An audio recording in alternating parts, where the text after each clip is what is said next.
I'm Jared Haynes, and this is Rogue Outdoors. Today I'm going to do a review of the Kimber Hunter Pro, which this is a Cabela's special, and that means that they added on a muzzle brake to the Kimber Hunter. This is chambered in 6.5 Creedmoor. It's got decent glass on top of it. It's a loopholed VX6 scope, but other than that, everything else is stock. And then I'm going to shoot it at a few different distances and see what kind of performance you really get out of it. Now, the only thing that I want to mention right off the bat is going to be this box magazine. The only issue I've found with the gun, and I've shot it a decent amount, is when you put rounds in this box mag and you have the bolt closed, it's extremely hard to get the mag to lock in there. You actually have to open up the bolt, put it in, hold the round down with your finger to get it started so it doesn't feed up into the rifle, and then close the bolt.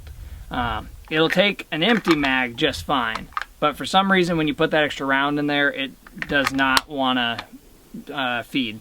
So I don't know if that's something that's common with all of them. I know a buddy of mine that has a Kimber Hunter, uses the same. It's the 84M action and everything. They have the same box mag issue, but that's so far the only negative I've really found with this rifle. Now we're going to really put it to performance test today and shoot out to about 800 yards. I'm at 150 yards, and I'm going to take a few shots at some skeets that I've got up here. That's a pretty realistic hunting shot. The skeet to me represents a deer's heart basically, so if you can blow that up every time, you should be fine. Like I said earlier, these rifles should be able to shoot at a MOA group for pretty much any new rifle. So that comes down to the hunter and the equipment and all that kind of stuff that they have, the trigger pull, as to how tight that group can get. So I'm looking at effective hunting, practicality. One thing I want to point out about the Kimber Hunter Pro is I've had no issues with feeding. The only thing has been that box mag issue, like I mentioned at the start of the video. Besides that, everything has been on point with this. Safety works. I've manipulated that quite a few times.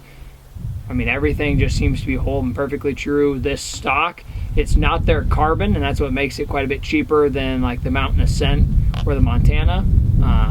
But I've had no issues with it. I don't feel a bunch of recoil throughout it, even though it is that polymer stock. So let's go ahead and throw a few rounds downrange.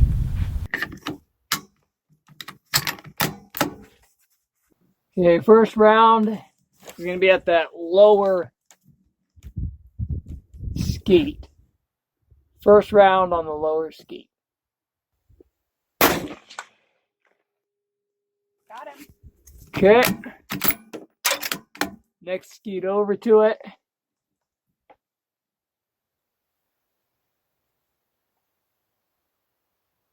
Knocked him down. Okay.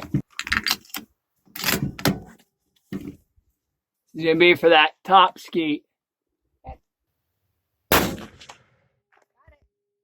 All right. All right. I'm out at 750 yards with the Kimber Hunter Pro. I'm shooting just, no special equipment, just a paper towel roll, a little butt pad wrapped up under here, and a bipod. I'm shooting down at a steel man target, and I've also got some skeets down there. I've got a couple piles of 3 skeets and then 1 pile of 4 skeets. We'll see what happens with it. This is the first time I've ever shot this rifle at this distance, so we'll give it about 4 shots and see what happens out of it. First shot, steel plate.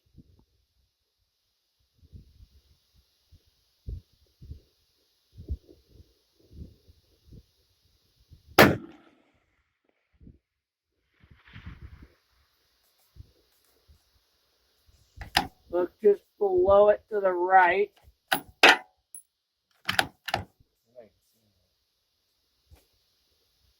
Okay, second shot, steel plate.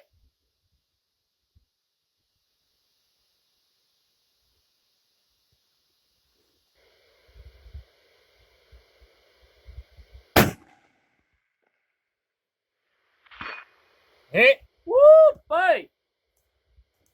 And third shot, steel plate.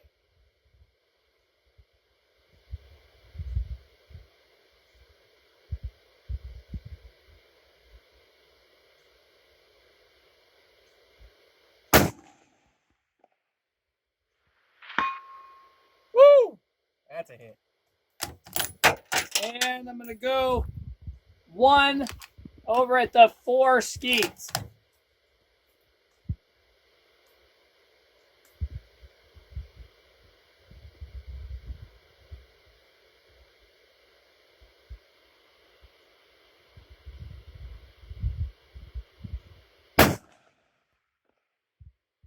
I'm pretty sure you're...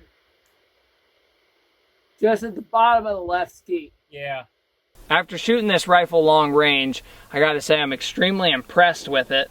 For a semi-ultralight model, the Kimber Hunter Pro is dead on. I mean, this at 750 yards on a steel man chest that's about 6.5 inches wide. I hit it 2 out of 3 shots, which is, you know, pretty impressive for the fact that I'm just shooting off a bipod and a little roll of paper towels to, you know, kind of stabilize the back.